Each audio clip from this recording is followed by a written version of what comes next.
Welcome to the Startup Grind.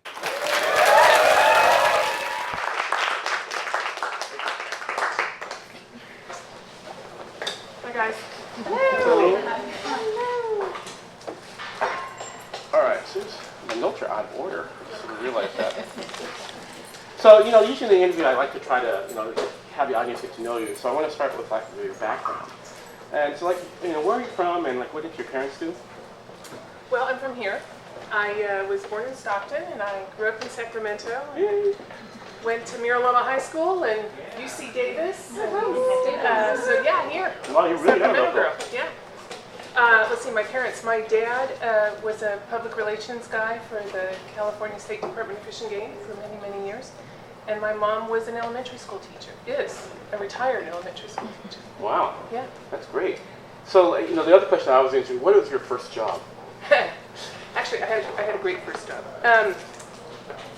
So I was about to lie to you. My real first job was I was a secretary at an auto wrecking yard, and the problem was I couldn't type, and so I was literally fired on the first day. So there you go. But That's interesting. That's more interesting. Actually, because on LinkedIn, your first job was president. Wow. Oh, I'm old enough that I don't go back to that. So my real first job was for this great, very entrepreneurial equipment leasing company in San Francisco. And what we did was, what I was involved with was their transportation leasing, their transportation equipment. So I got to go, I was all about leasing railroad cars. And the cool thing about my job, it was the best in this respect, was I got to go out, I've literally met operating executives at every single big U.S. railroad and every single small U.S. railroad. And I got to tell you, if you want to get to know the United States, go visit railroads. They're always out in the middle of nowhere. Anyway, that was my first job. That's a fun first job. Although I think your first one's more interesting, actually. It's a good well, story. Getting fired the same day is it's a good story. Probably a record. Yeah. So, I was trying to go through your background, and I was going to, usually I kind of go through it, but I decided, let's talk about the first company you founded. So the first company I founded with my co-founder, Paul McGuire, is a company called Paymo. And Paymo we imagined as Visa for mobile. What Paymo did and does in its current incarnation is it lets people buy small ticket digital content and bill it not to their credit card, but bill it to their mobile phone. So that was Paymo. So how did what inspired you to go out and do this? When we started germinating the idea of this, both Paul and I were working for a company called M-Blocks, which is a venture-backed company.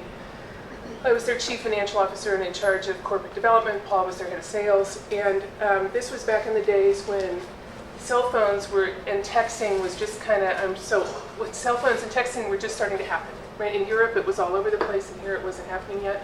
And you guys probably remember that, you could download ringtones and you could download games and all that just crappy little stuff, right? But it cost you money and you always paid your carrier. And so what M-Blocks did is it represented the content manufacturers and it let them send their content across different carriers anywhere in the world and bill for it. So that was M-Blocks. And what we found was as that industry matured very quickly, we were talking to some really big content guys, people like AOL and stuff like that, and they were saying, we really love this idea, but we want you to be more like Visa. I don't want a different customer experience every time you cross international borders. I don't want a different customer experience depending on which carrier. And we want it to be the same. We want it to be like Visa. Same fraud experience, same UI, same kind of reliable, robust, pay me on time kind of a deal. And we went, that's a good idea. And so that's how Paymo was born. That's inspiring. So when you, did you have a hard time raising funds, or how did you raise funds for the first venture, your first thing? So in answer to your question, yes, we had a hard time raising So I just knew you were going to say no. We did the first No, it was so easy, right?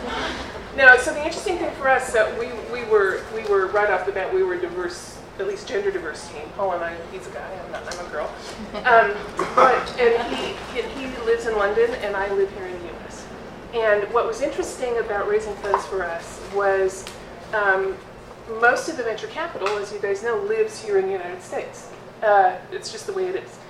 And our business idea was ahead of the market in the United States. So I've got a great, can I tell a story? Sure. I got a great story about this. So we're out pitching, we're going up and down Sand Hill Road, and we've got this great financial inclusion idea, and it's going to revolutionize, content sales and all that kind of stuff. And we can't get anybody to give us money. Everybody's like, nobody's ever going to do that. And we're thinking to ourselves, well, people are already doing it in Europe. I mean, really? But this, again, this was early days, right? And so I remember sitting at I was sitting on a panel, and it was talking about, mobile content, mobile this, mobile that, with all these really smart people.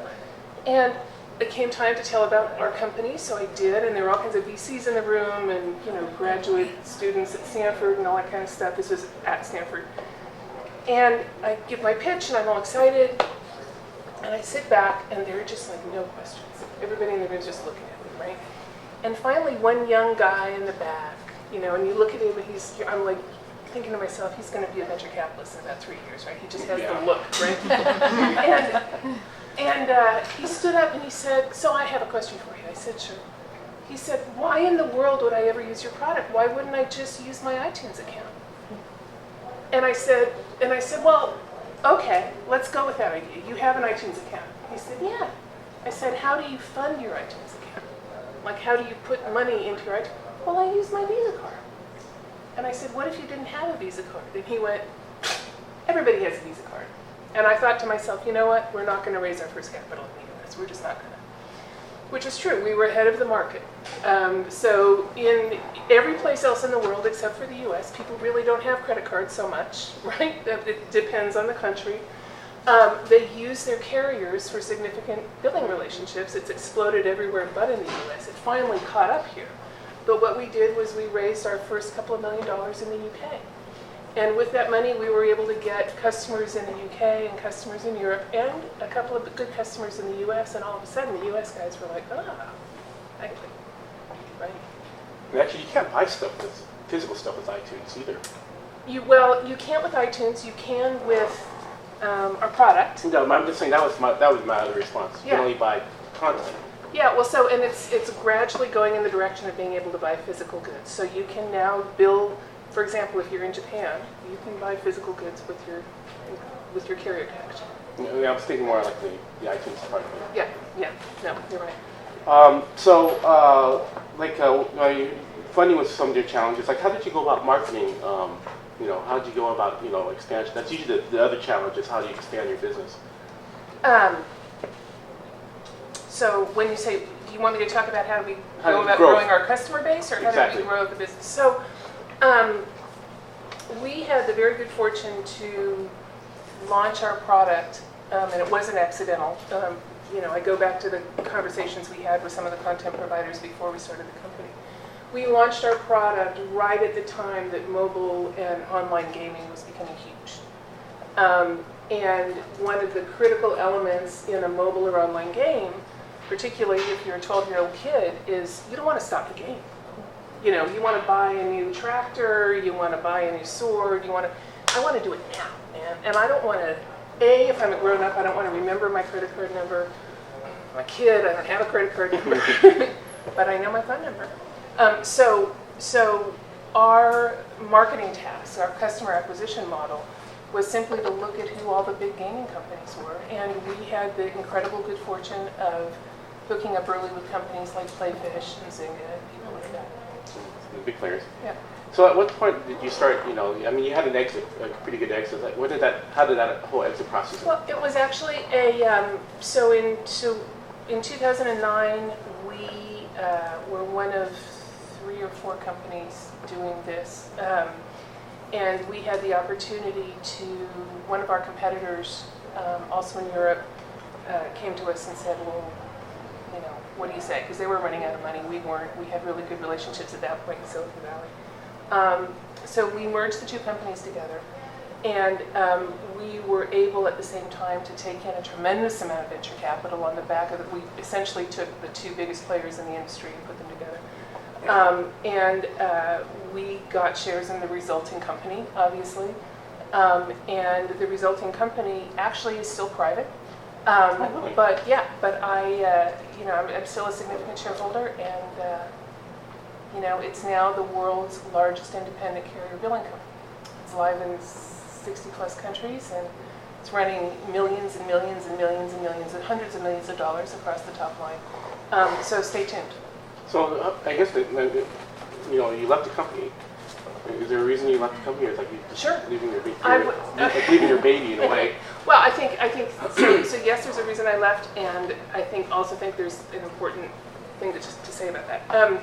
Yeah, the reason I left is I was offered a CEO role in another company in a piece of the payment space that I was really interested in, and it was like, well, duh, I'm going to do that, right? So, but I think also my strengths are in. I'm an entrepreneur, and Boku, which is the resulting company from the merger, had reached the point where it's still an entrepreneurial company to a significant degree, but it needed people that were a little bit more institutional, and at some point you say, it's just not me. So nice job offer, decreasing fit. Companies need to change the kind of people they have. People need to go where their skills work best. So yeah, there's a lot of wisdom in that. Sometimes just time to walk away. yeah. So speaking of what you're doing right now is your Astia. Can you talk about what Astia is? Yeah, I would love to. So Astia is a nonprofit headquartered in San Francisco. It's essentially a global community of women and men. And the whole purpose of Astia being in existence is to provide both networks and capital to women who run or on the management team of and have a significant founding stake in high-growth technology startups. And we've been around for about 15 years, started in the Silicon Valley, but we now are very active both in San Francisco and in Silicon Valley, in London, in New York, in Boston, in Chicago. And we have a membership, whether it's investors or entrepreneurs or advisors, that numbers in the thousands, and they're all over the world. So we're meeting entrepreneurs in different countries, we have investors in different countries, and we have an advisory group and a group of people that come in and work with our companies to advise them all for free that exceeds about 5,000 people and is everywhere in the world. So how did you get involved? Well, Paymo was actually an Astia company early on, and I think more importantly, one of the things that I learned in kind of coming up through the fintech space is, as a founder, but also as someone who was running a couple of companies, it just became really clear that it was harder for women than for men to raise capital. And that kind of pissed me off, right? It was just... Do you think that was part of what was happening when you first tried to raise money in Silicon Valley, or was it more they just didn't get it? I don't think so. I mean, I was sitting there with a guy, right? Okay. So, they could have given him the money. That would have been fine with me, right? No, I don't think so. I think we were ahead of the market in the U.S. because we raised it pretty fast in Europe. But I do think it's pretty well documented that it's harder for women entrepreneurs to raise money, everything else being equal. And I just became pretty aware of that, and I was watching other women I knew who were founding companies just really struggling, and then guys I knew who, and no disrespect to the game developers in the audience if there are any, but they came up with another game, they raised a couple of $1 million. I'm like, what's up with that, right? So anyway, I kind of got wound up about it, and after having been an Astia company initially, and I'd been on their board of advisors for a long time, I finally said, you know what, I'm going to do this. Because it's just, one of the interesting things, Rich, is that you look at, so Mackenzie's just, I guess about a year ago, they put something out and said, if you could just bring women up to the level of equality in business relationships, forget about entrepreneurs and that kind of stuff, we could add $25 trillion to the global economy. So there's that, right? There are studies, several groups now have done studies that show that women-led companies, or companies where women are on the board and in the C-suite, even if they're not the CEO, companies that have that kind of gender diversity return better for investors. And yet, fewer than 10% of the companies that get funding are led by women. So I look at that and forget about what the right thing to do is, and gee, it would be better for society if we did this, which it would. This is an undervalued investment opportunity. And that's pretty exciting. And what we're doing at Astia, to kind of bring it back to that, is we're building a group of angel investors and of institutional investors who believe that premise and are starting to prove out that premise. We've been investing as a group of angels now for just about 3 years. We've had one really good exit, and we're about to have a couple. So is Astia a fund in itself? Astia is not yet a fund. We may be soon. At the moment, we run a very. We were actually told by someone in New York the other day that we are currently the most active angel group in the United States. We're right now on a pace of about 3 deals a month. Oh. For any of you out there who I haven't called back, that's why. And we're putting a lot of capital into the market. And all of our companies are high-tech, high-performance, early-stage, women-led companies. That's great. And so I have to ask this: do you have any secret plans for Sacramento for Astia? Not so secret? Yes, it's a big secret. I'm not going to tell you. Yeah, we do. So we have a spectrum of plans. What we're doing right now, the reason I'm here kicking around, apart from the fact that I'm back, I'm back in Sacramento, is I'm meeting as many of you as I can, and I'm also beginning to talk with as many local investors as I can, to really just get a feel for the market and the market opportunity. We are in the process of planning out and developing funding for a way of bringing the Astia program, not just through me and not just through meetings, but bringing the Astia program into Sacramento in a way that's very tailored to this market. Those plans aren't finalized yet, but if everything falls together, we'll have a program that is specifically tailored for this investment community, this entrepreneurial community, and all of the people that support it. So, let's hope it works. That's fantastic. Yeah. So not so secret plan. Yeah, well, now that I've said it, right? But I'm telling you, I didn't tell you beyond that what it was. And, I'll tell you right now, I don't know if it will work. But we think it will. We're working hard on it.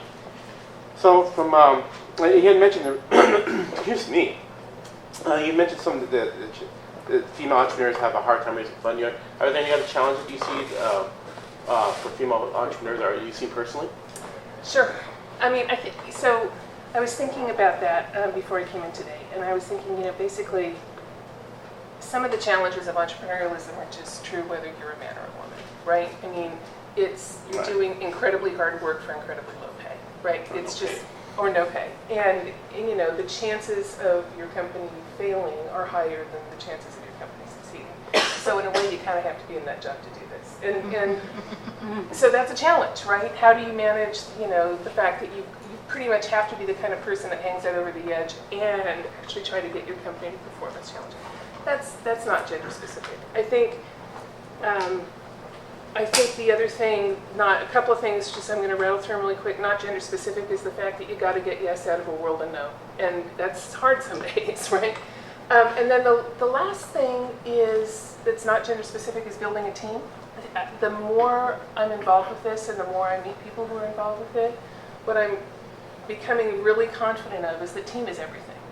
And it's not just that you have to build the right team when you start things up, it's that the team has to morph and be right for the company through all its different stages, back to my earlier point. None of those are gender specific. Here are the gender specific things. It's harder for women to raise money. We're working to make it not the case, but it's the case, right? And we could talk a lot, and I'd be happy to talk a bit about why that's true, but let's not go there for now. The other thing that I think, there are a bunch of little things, but I think one of the things that's specific to women is that women tend to be more, more reserved than men tend to be, on average, about thinking that they're the right person to take the moonshot, right? So, I can listen to Vanita talk about this fantastic world-beating idea she's got for changing the face of dermatology, and what she's done that some women can't do, and that you quite often see this in women, is like, that would be a really good idea. Somebody else is probably more qualified than me to do that. So let me go find them, and then I'll help them, right?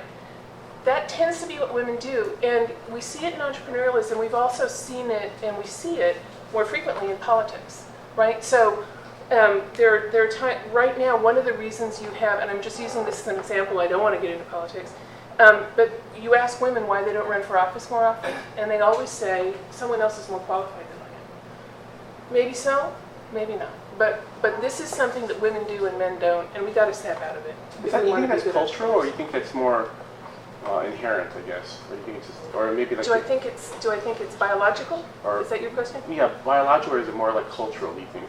Or like how we're raised, you know? I think it's how we're raised, and I think it's the conditioning of girls as they grow up broadly. Certainly I didn't grow up that way, but culturally it's the truth. And it's not just the norms that we have as women, it's the norms that the men in our families and in our lives have as well. We all expect women to be a certain way, and it's going to take, I think, a process of not just generations passing, but of people making active change in order to show that a successful woman and a good woman can be different. And one of the things that I think about when I think about Astia and what we're trying to do, Tracy and I have talked about this a lot. You know, you can talk a lot about why this problem exists, and it's a very interesting conversation to have. But at the end of the day, it doesn't matter why. It exists. It needs to stop existing. And so at Astia, we're just like, you know what? Find these women and fund them. Period.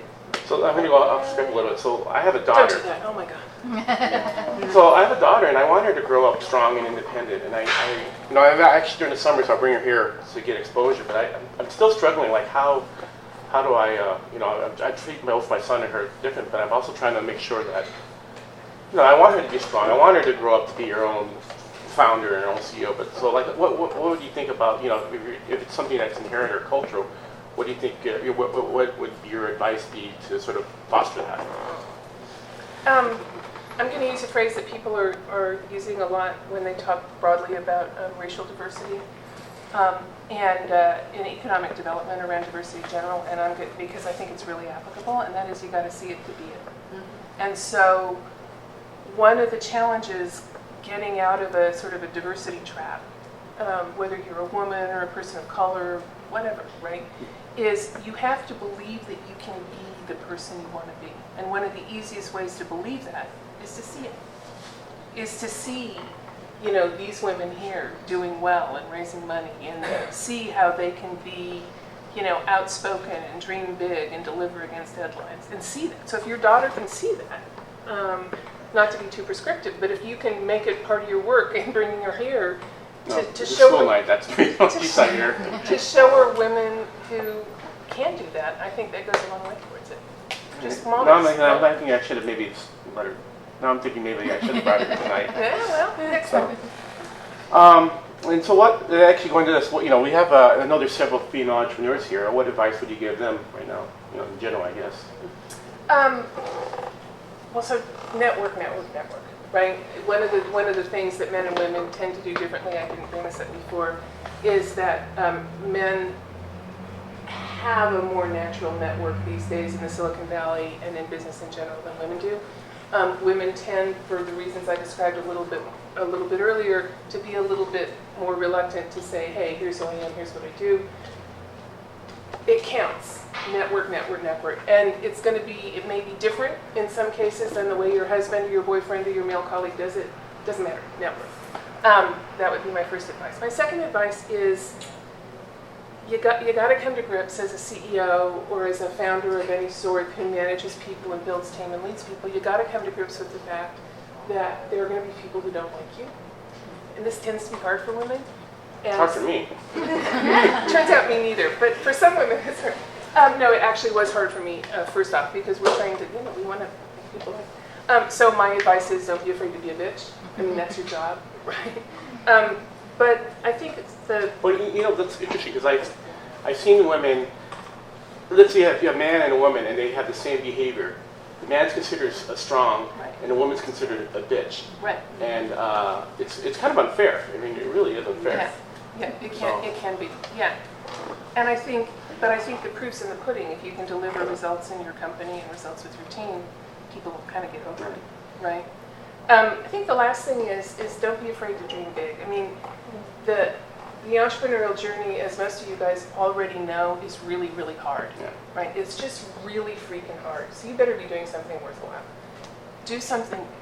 And if you don't think you're the right person to deliver it, get over yourself, right? If you think that you're not quite there yet, fake it till you make it, if that's what you have to do. Because the fact of the matter is, you are good enough to do it. Nobody else is going to do it the way you are. Suck it up and do it. That's my advice. All right, so I'm going to open it up to the audience, but I actually have a special bonus today. So yesterday, I went to TechCrunch, and I have a lot of swag that I picked up. And so if you ask a question, you're going to get swag. So that's the extra bonus today. Also, if you don't ask questions, I'm going to start asking you questions. So really. All right, so any questions at this point? Yes. Yes. Oh, Oh, go ahead, you can Rebecca. So as I mentioned to you actually before the presentation, I'm looking to start up something that's not high-tech. Yes. But you said Astia is for people in the high-tech industry. So my question is Astia only interested in people whose product or service is high-tech?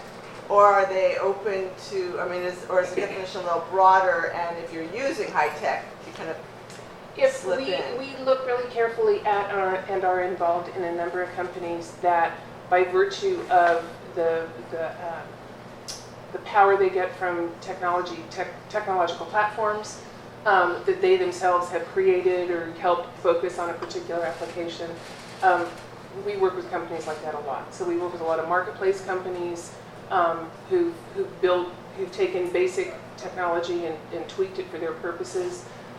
We work with companies that have great networks in one way or another, and these networks are boosted by technology. So as long as there's, what we're looking for in that is we're looking for the speed and the reach that technology can give your business, and that's really what we're looking for, is that growth opportunity. If you think about Uber, driving a car is not high-tech. That's a great example, yeah. And so I know what you're trying to do. So your delivery or your connection can be high-tech, even though the service in itself is not.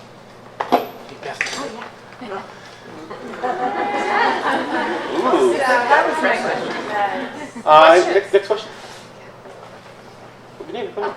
So I'm really curious, Margaret, about how you truly take an idea internationally. So I know you had an international co-founder for one of the companies, but how do you truly scale globally? And how fast was it? So that was actually one of the biggest challenges in starting Paymo. Our initial strategy was, and I think it was the right thing to do, was kind of go global or go home. So we had to, because things like e-commerce and telecom, they're global in their nature. I think there are a handful of challenges associated with that. One is, if you're rolling out a technology product, we were rolling out a technologically based platform, it meant that there were 4 of us in the company. And I can honestly tell you that we were taking 36-hour shifts on the platform to support customers all over the world. Wow. And every entrepreneur does that kind of thing, but after a while, it's just like, and the other thing is, we immediately had to have not just a diverse team, which we had to have a highly distributed team. So this kind of thing is really great. You can get, all your founders together in an incubator and have a whiteboard and be cool and have coffee. And it's a really great way to generate ideas. We didn't do that. We were the most Uber users of Skype you have ever seen in your life. So how do you do that? I think what we found, getting back to the team for a second, is the thing about growing internationally, depending on your business, is it's incredibly important to have a real strong gut feel for cultural differences. That sounds like a soft answer, and I don't mean it that way. Because your customers are all going to be coming from a different cultural perspective, and unless you yourself get it, or someone on your team who has the ability to make things happen gets it, it's just going to fall flat. And it's particularly hard to do that if you don't have a foot in every country. So what we found, particularly early on, before we had a big footprint ourselves, was that we worked very, very hard to find partners in target markets that we could trust, that we had a good relationship with, that we could talk with as though they were part of the team. So partnerships was important. I think the other thing about building a global business is you have to know when to slow it down. So if you've got a really good product, everybody wants some of it, and it's really, as a small company, it's really easy to overextend. And usually, in my experience, and hopefully you'll be better than me, I usually figure out I'm overextended after it's happened, right? So think really carefully about the different regulatory issues, the different cultural issues, the different legal frameworks that you're going to do. It takes a tremendous amount of time to think about it. But I believe in global companies. I believe in global economies. I think there's a tremendous amount of opportunity if you're able to address those challenges in a way that makes sense while you're scaling up a really small company. Did I answer your question? Okay. Oh, thanks. Yeah. So, What's your name? I'm Jenny. Hi. Nice to meet you. You actually asked my question, but then I had a. What is the process from like start to finish of selecting these companies that you look for? So women with tech. For me, I'm in the process of creating my presentation for investors, my business plan, all of that. So I'm just curious. Do you then?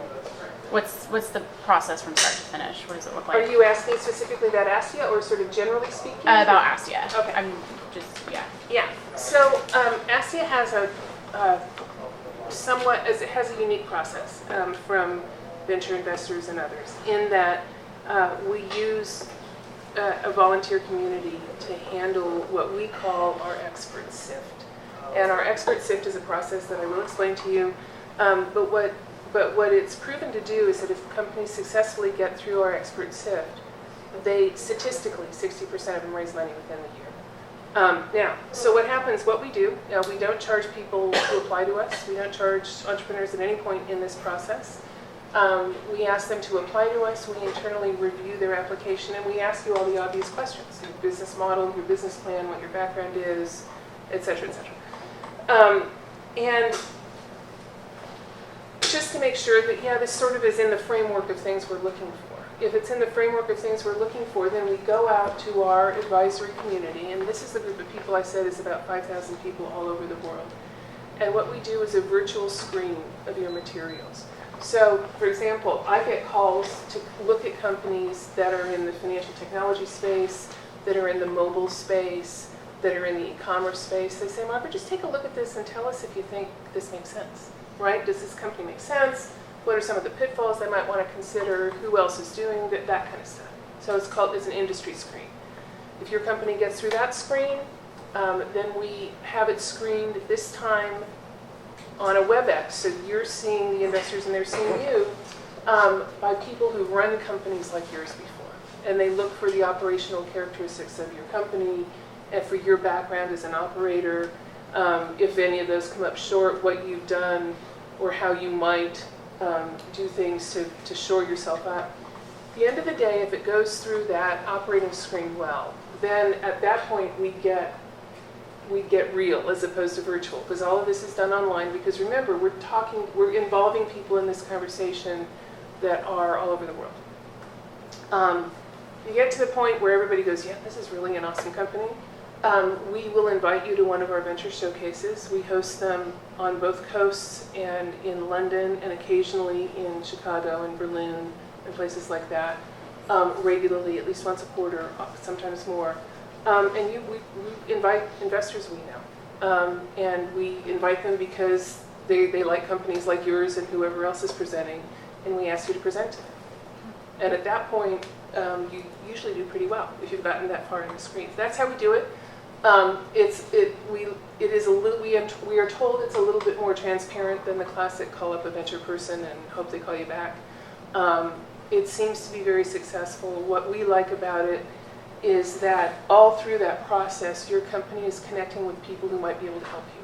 So you're talking with advisors the whole way. And we're asking advisors as they're seeing your company, do you want to be an advisor to Jenny's company? Do you have any questions? Should we put you in touch? So that you're building the community even as you're going through the process.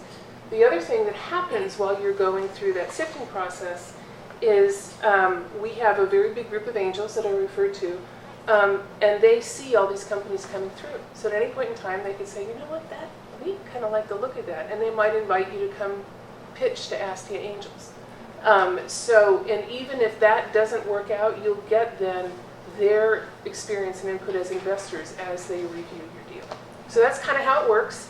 It's not as black and white as raising money from, a big venture fund. We intend for it to be more collegial, but you know what? It's free and it works. So how do you make money then? I mean, at what point? Well, fortunately, we're a nonprofit both from a statutory perspective and an actual perspective.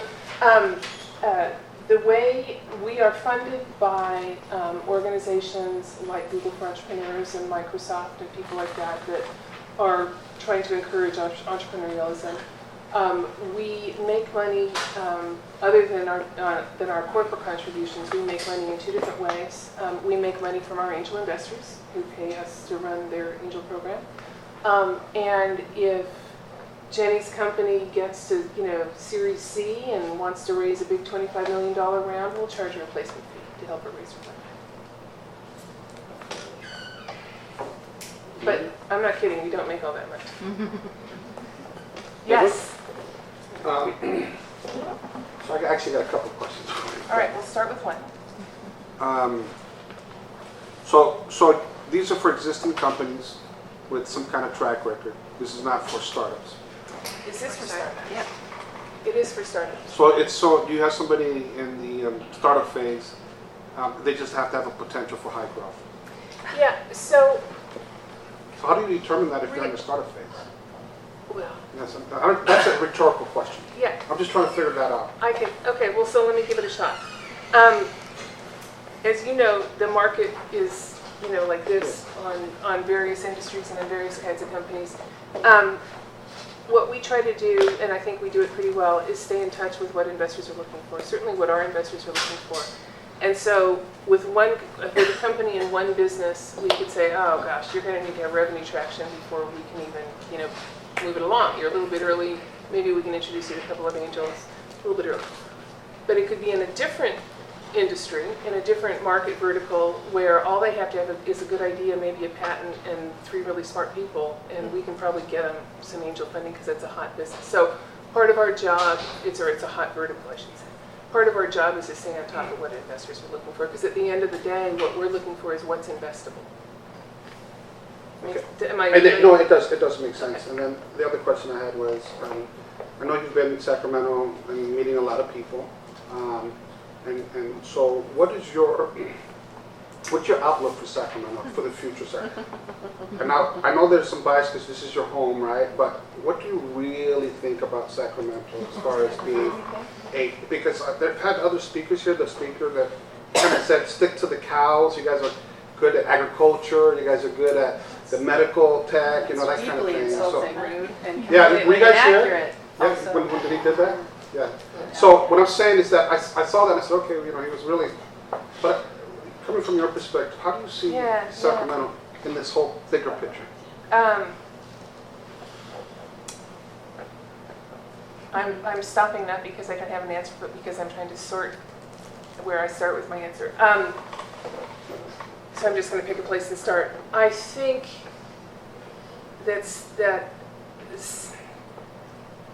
I was stunned when I came back to Sacramento at how the city has changed and how big the growth opportunity is here compared with when I left. This was a sleepy, sleepy town when I left. It is not a sleepy town anymore. And what really strikes me more than anything else is the energy that is visible, that is palpable. For example, when you come into the Midtown area and just hang around, if I can sit there at a back table and just like hang around. I hang out at Old Soul Coffee Shop, and people. It feels in some ways like it felt, in Palo Alto 10 years ago, right? It just everybody's talking about businesses and things like that. It's just there's a nice buzz, and what's great to see about that is related to that. Is it seems as though the city's institutions like the mayor's office and the economic development outfit and all these people are kind of like yeah, let's make that happen. So that's encouraging. That's cool. I think this is still a pretty conservative community, but it's not going to stay that way. I mean, in terms of there are a lot of people who work in government, a lot of people who have big farms and don't want things to change very fast. And I don't mean to be negative about either one of those, but those tend to be conservative bastions here. They always have been. So the change in the environment from when I was younger, I find really exciting. That's thing number one. Thing number two is I think with the educational facilities here in Sacramento, and quite frankly, with the fact that Sacramento, it's been beaten into my head since I moved here. It's not that much cheaper than San Francisco, but you know what? talk to the hand, right? I mean, I know what I'm paying here versus so the fact that people are pricing themselves out of the San Francisco market, the fact that there are great educational opportunities here for engineers of every stripe, for business people of every stripe, and yeah, Davis has a great medical and vet med school, and yeah, we have grown some really interesting, ag tech companies and med tech companies, but there are people here that have abilities beyond that, and I think there's opportunity there. Now, I'm going to do 180 degrees on you and say that I think we would be crazy to try to mimic the Silicon Valley and to be the Silicon Valley, because we're not. It's like, so when I was younger, I really, really wanted to have curly hair. I'm not making this up just to entertain you. I have 6 straight hair. I really wanted to have curly hair, and I did everything I could do to make my hair curly, and it would stay curly for about a half an hour. And one of the great things about being an adult is you finally figure out, what, this is what I got. Let's make the best with what I got. So my thing about that is, I do think we have people and skills here to build lots of different kinds of industries. But to the extent we've got deep bench in things like medtech, use it, right?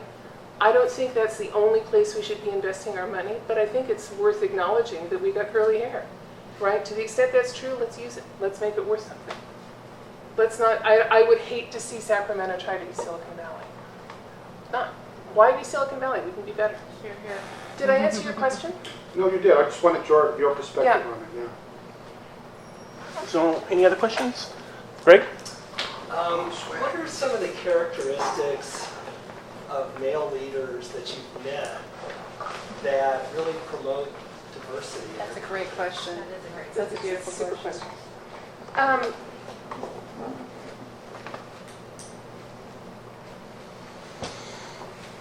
I think the strongest characteristic that comes to my mind with the really great male leaders I've met is just a sort of a level of consciousness about the difference and being intelligent and aware of when there might be a problem. And I'll give you a specific example of how that comes into play. One of the things that happens with women, and again, this is a statistic that I could cite you the source, I can't remember it, but women tend to get interrupted more in business than men do. It happens for whatever reason. And women are taught not to interrupt others. So all of a sudden you find yourself, even someone as mouthy as me, I find myself being quiet for long stretches of time.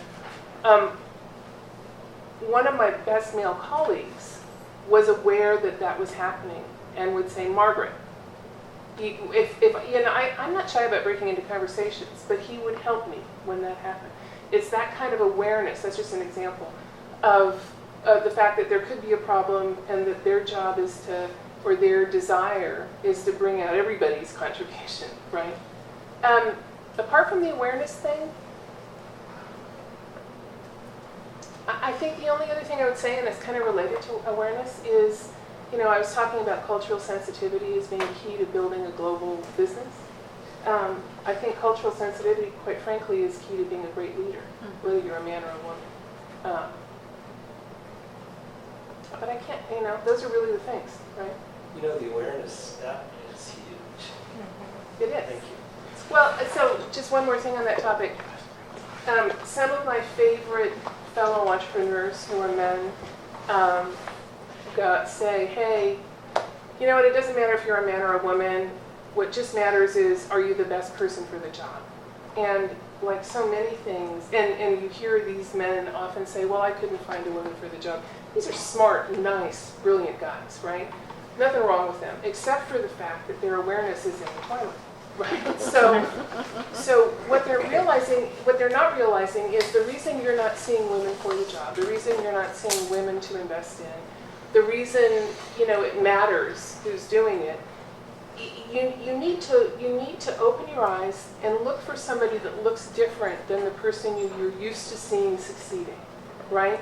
There are lots of investors, and these guys are great, and I don't want to slam my colleagues on Sand Hill Road, but there's sort of a classic, does this guy look like Mark Zuckerberg? Because if he does, I'm in. right? They're not looking for, you know, a 40-year-old woman who finished putting her kids, you know, through school and is now starting a business. So it's a sort of like open your eyes. The results you're looking for are could possibly live in a different package, right? Mm-hmm. Questions? Okay. You good? Did I scare your question out of you? You said not to. Now, the question had to do with because you're in the fintech Yeah. side of things, and it's kind of off topic from what we talked about, but on the fintech side, I was kind of curious what your take is, or what your on virtual currencies. Oh, that's an awesome topic. Well, Especially seriously, I can talk about this for like 2 hours, so I won't do that. So let me just start by saying all currencies are virtual. Yeah. Right? So you and I exchange dollar Sure. bills, but that's not really what it is. All Right. currencies are always bits and bytes. We have figured out how to regulate that, and although it's starting to burst at the seams a little bit, kind of know how to trust people with government-issued currencies. The virtual currencies, like Bitcoin being like the poster child, the scary thing about them isn't that they're virtual. The scary thing about them is that they're not regulated and government-backed in the same way. It's not that they're virtual. It's all virtual. What's interesting about currencies like Bitcoin is how are we going to learn to trust those currencies and the people who trade those currencies in a way that allows us to move real money across those platforms? And should we? I could go on, but is that enough for now? That's fine. Yeah. Okay. Yeah. Elizabeth? Hi. I had a question because we were talking about awareness with men and then Silicon Valley. Do the men in Silicon Valley truly not understand that 80% of all consumer buying decisions are made by women? I mean, actually, So you know the answer to that, right? well, I'm literally just asking. I mean, I'm assuming they don't know, but I mean, So just to elaborate. So I think most of them do now. Because they're smart people. I think that the real deal is that there's not a lot of incentive to change their behavior currently. So it seems to be I'm getting rich, you know, I mean, I'm getting rich the way it's working now. Why would I change my behavior? I think one of the reasons Astia is so focused on the investment opportunity of investing in women, again, it is a fantastic thing to do from a social improvement perspective. But to get an investor's attention, you need to show them how it improves their returns, and it turns out it does. I have one more question. Anyone wants to ask a question? Okay, I have a last question for you. Okay. What's your favorite superhero? Who is your favorite superhero? Your favorite what? Superhero. Or heroine. My favorite superhero? Seriously? Yeah. Batman. Batman, for sure. Well, you're a hero to us, and just wanna, Oh. so we actually made a little video game